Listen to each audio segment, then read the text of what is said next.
Hi everyone, this is Julie Flores from BlueFeatherCreations.com. This is video number 1. I'm going to label these videos Session Insights for Quantum Healing Hypnosis Technique. This first video is going to answer frequently asked questions that I have received from my clients before our sessions, and hopefully to shed some light for others who are considering to have a session.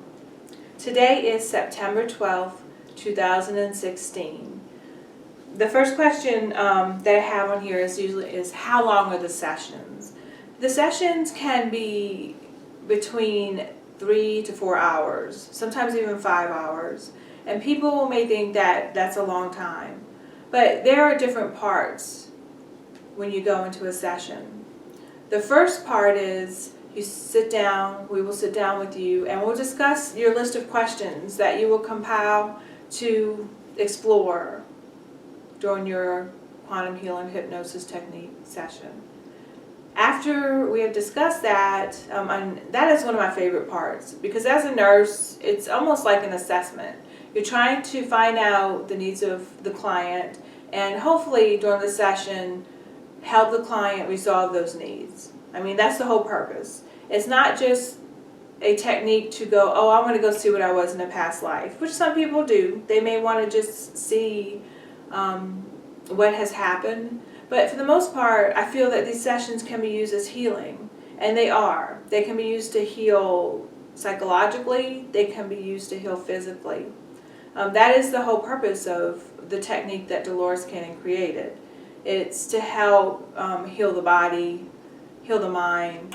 And as a practitioner, we're always trying to grow and expand on her work. So this is the avenue of expansion that I have chosen. So the session that may take up to 5 hours, that is broken down into parts.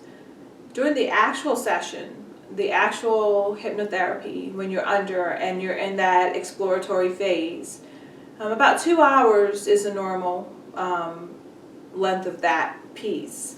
It can be a little longer depending on the client. Some clients are more difficult to put into that state, but also they're blocked in some ways from accessing information that we're trying to find out. And during the session, I help try to navigate those blocks, try to find out the information that they need. And the time frame for that's different. But we usually don't try to keep people under longer than that, because it really isn't therapeutic. It wears on the practitioner, and it also wears on the client. So about 2 to 2.5 hours in the actual hypnotherapy. After the session, I like to sit down with my clients.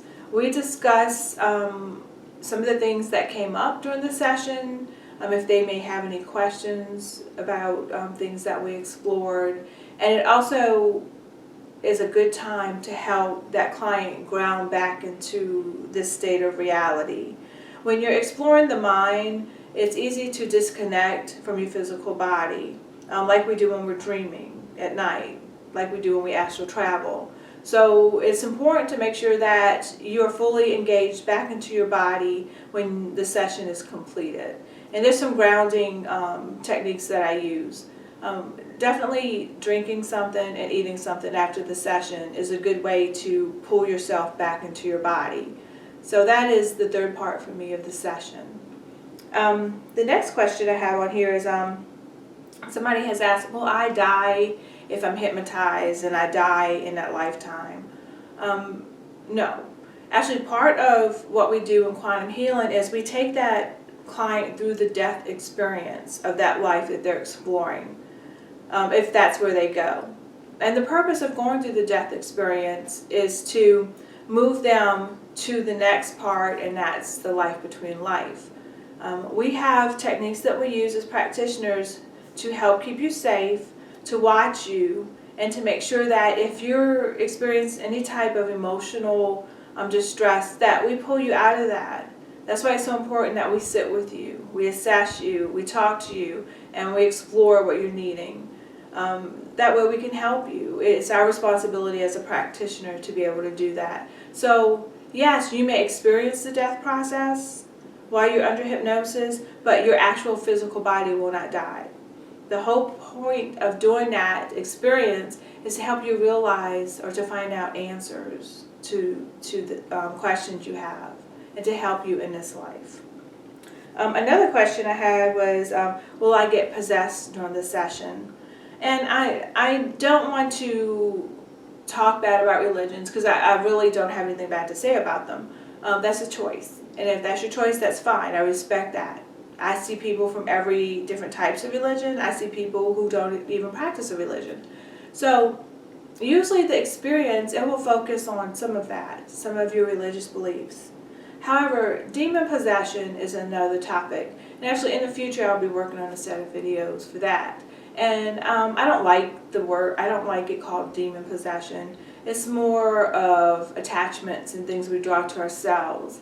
How to heal and sustain a healthy energy body, etheric body, to help fight off those things.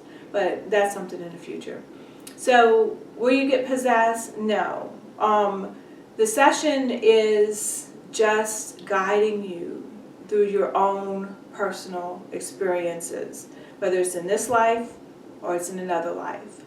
Now, yes, when we travel different realms and we go into different levels of our energy body, of our etheric body, there are beings who will take opportunities, let us say, to try to influence us. But you have the power to say no. I think we have forgotten that nothing can intrude upon our space or our energy unless we allow it.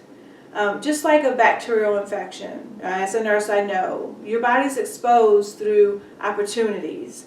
And the same thing happens with these type of attachments. They are exposed to us through opportunities. So if you open yourself up to those opportunities, one of the perfect examples is using a Ouija board and not knowing what you're doing, or drugs. Using drugs is a big way to open up your energetic body to allow attachments. Then you're inviting them in. During the session, we guide you through protection, we guide you to safe places so that you are not exposed to those things. But the power really is in you. You are the one who has to say and set your limits. You're not allowed to invade my space. The same thing you would do in your physical body when you're awake.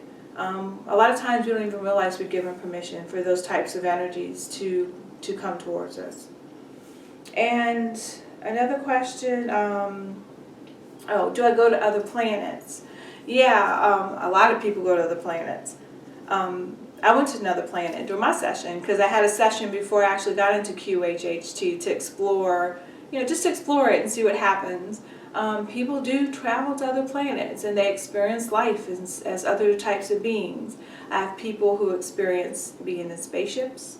They also have experiences of being different things in nature, being the wind, being a tree. And I think those types of experience, Dolores Cannon does a really good talk on why we experience that. Because we want to experience. I mean, that's the whole point of being in a physical body or being something else like the wind or an animal or a tree. It's for the experience. Because we learn through experience. That's the purpose of having a life and learning. It's our school. So, of course, we would want other types of experience. Our life can't always be just happy and, without any type of sadness or any type of challenge. The purpose of our life is to teach us through experience. So I hope I was able to answer some of the questions in regard to QHHT.